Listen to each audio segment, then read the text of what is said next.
It's my feel-good breakfast show. Welcome back as we continue in this health tip to look at the health of our spine. Oh, something that gets a major eye roll from me. You guys have been privy to my own journey in this space. So many of us in the studio, so many of us in this country get affected by this daily. Millions of people, in fact, across the globe are affected by back pain every single day. So beyond living with the pain itself, this kind of condition can diminish your quality of life considerably, causing you to miss work and social activities and prevent you from being able to accomplish even simple everyday tasks.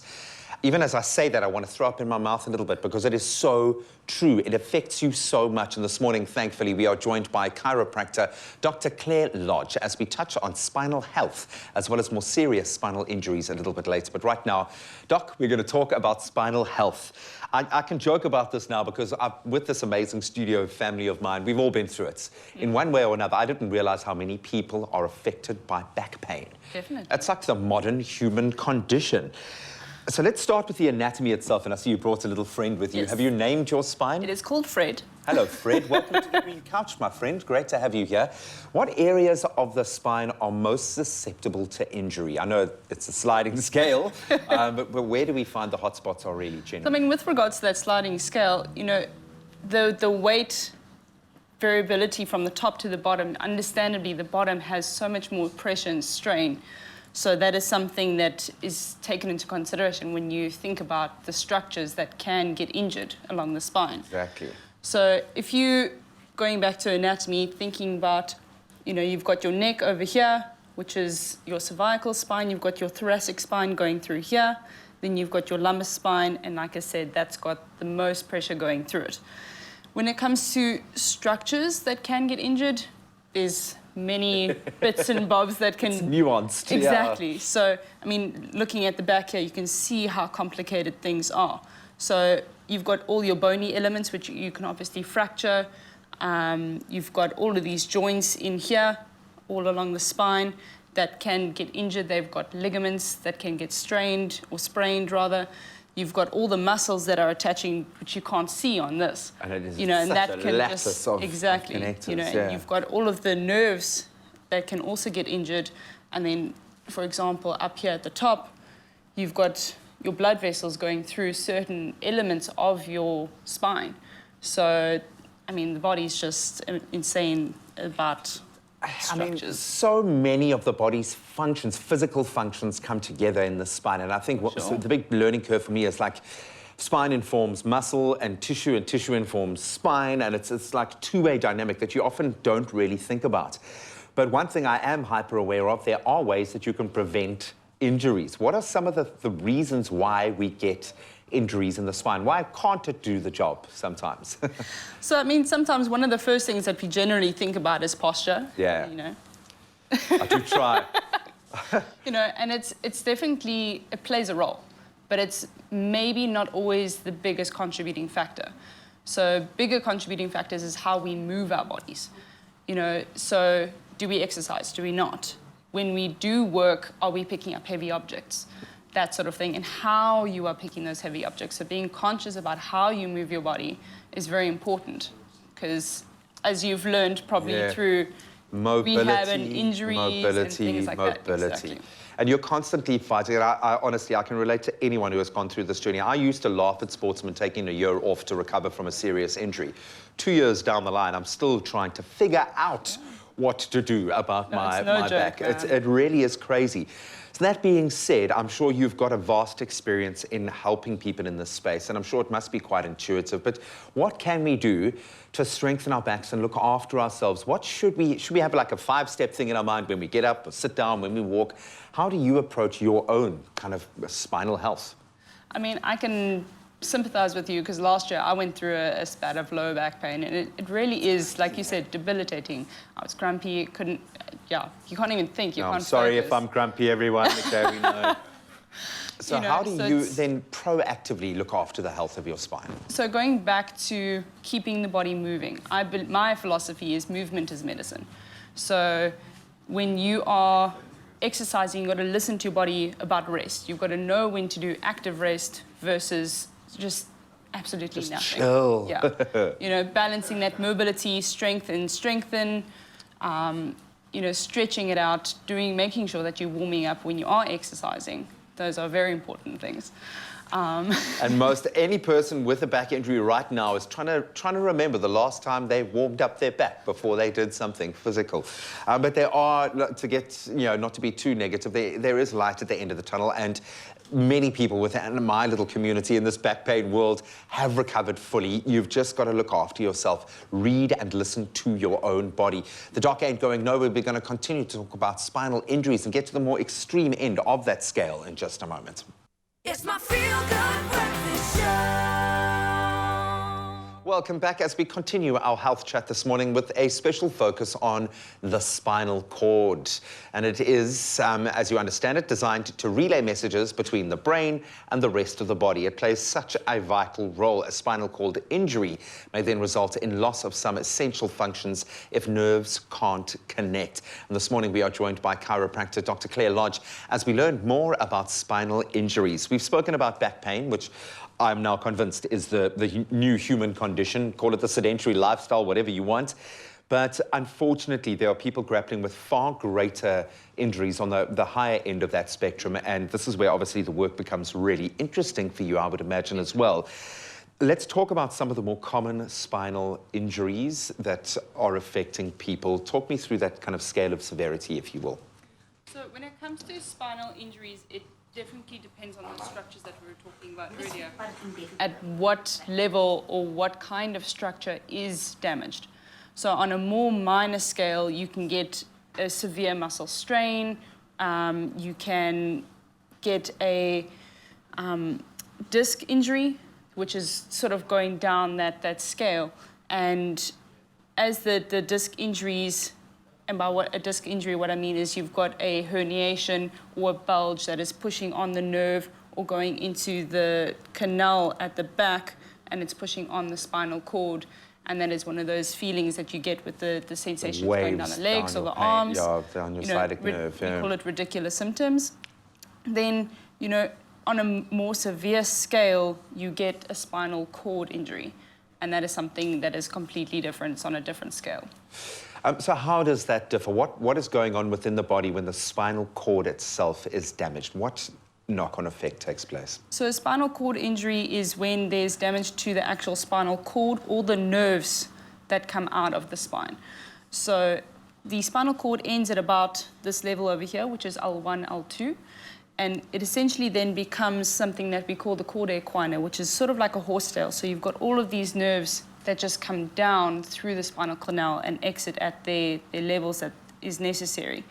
And any level in the spine can get injured.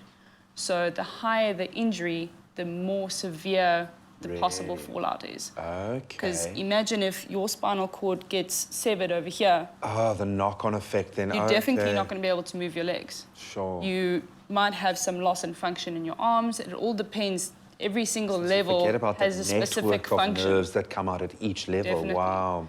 And you'll get common symptoms in spinal cord injuries such as bladder and bowel control. They've got issues with that, digestive tract issues, because all these nerves supply not only the muscles in your limbs, but your whole organ system. And why we are pushing so hard for spinal cord injury treatment options that take us beyond where we are. But the medicine has gone pretty far in terms of how you can treat it as a chiropractor, as a bio. There are ways that you can treat spinal cord injury. So how do you approach that? What are some of the more common ways of treating? Is it only rehab, or can you improve the situation?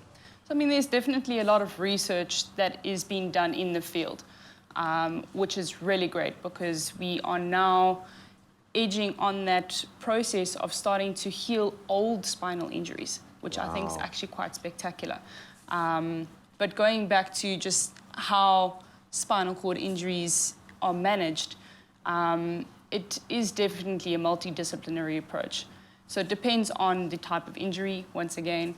So it's generally, picked up on the incident or trauma. Generally, that's how these things happen. It needs a fairly blunt force to break something to make that sever. So you'll have your initial clinicians or emergency care doctors that pick it up. Then it goes on to surgeons, specialist neurosurgeons, orthopedic surgeons, and the rehabilitation process is generally with physical therapists such as physios, chiropractors, biokineticists, all that. And it then becomes a lifelong journey. The doc is not going anywhere. A hugely interesting topic this morning. We are talking about the health of our spine, which we know many people are affected with back pain. But of course, we are drifting into that space of the more extreme spinal cord injuries and what can be done about it. Stick around, the conversation will continue. It's my feel-good breakfast show. Welcome back as we close out our chat around spine health this morning. Rehabilitation and assistive devices allow many people with spinal cord injuries to lead productive and independent lives. We have met so many advocates here on the show. We are joined once again by chiropractor Dr. Claire Lodge this morning to unpack the serious impact that a spinal injury can have on a person's life. And I also want to delve into, because I've met many amazing chiropractors through my own journey, and delve into the work that you do.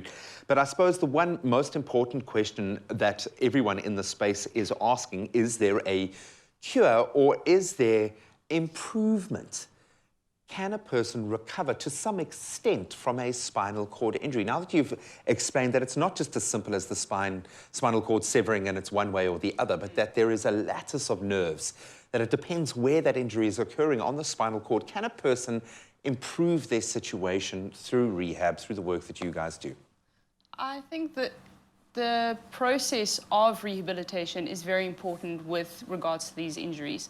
So making sure that the injury is picked up as soon as it can be, that limits the extent of the injury, because then you can, if there is a fracture, you can stabilize it. You can, put certain devices or screws to make sure that things aren't pushing on other things. Protect that nerve or protect exactly. that cord. Oh. So going from that, then you can start progressing into rehabilitation. And most patients with any kind of spinal cord injury will require some kind of rehabilitation, because it's months of lying on your back. So you're going to have to learn how to atrophy, yeah. Talk to your foot again to walk. It's certain things like that that are really, really important. And like I've mentioned before, with the research that is happening, there are so many advancements with medical profession that there are certain procedures that they are researching to improve that neural connection way after things have healed. I love the fact that you pointed out that they are returning to old injuries and finding ways to treat that, which is amazing. And hopefully we can help as many people as possible. But I think there must be a very strong mental element to this process as well, where the rehab is vital to pull you out of that isolation, as Sandelia, a gent that we chatted to around Wings for Life, highlighted earlier. As a chiropractor, you get called in for all manner of conditions, I would imagine, some that you're left laughing at, some that you're left scratching your head at. Essentially, what work does a chiropractor do? What do you do?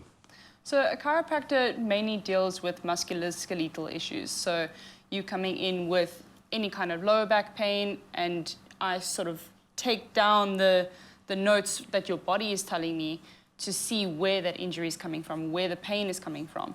Is it actually coming from a little bit higher up, a little bit lower down? The body talks in all of these different... Transferal. Everything always transfers. Yep. Why is my calf so sore right now? Well, it's because you're L2 and you're, is it an intuitive process for you? I know you guys obviously study a huge amount and you gain a lot of experience. Do you just read a person? Can you clock a person? Do you need to see the back? Do you need to feel it? Where does your process happen? So the process starts when they first walk into your office. Obviously, you're looking at how they're standing, filling in their forms, getting up, sitting in the chair. So judgy, and then you... unintentionally, I guess.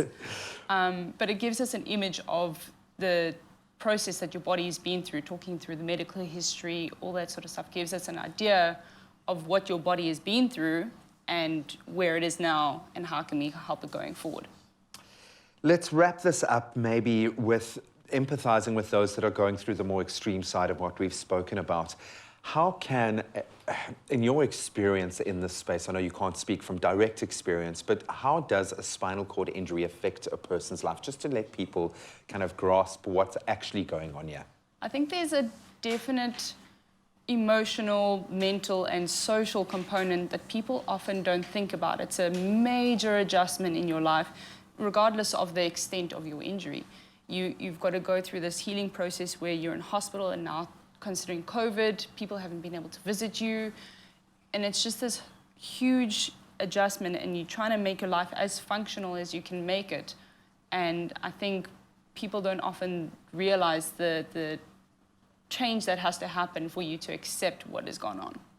It's a massive, massive step forward, but there is an entire community, in fact, of people that are working towards that one ultimate goal of improving your quality of life. I think that is the first step, but we are so happy to be a part of that community and spreading the word. Frank, you were awesome, buddy. Thank you so much for pulling through. Hopefully that's given you a couple of gems or just a better understanding of your own spinal health and how you can look after it, because trust me, you want to look after it.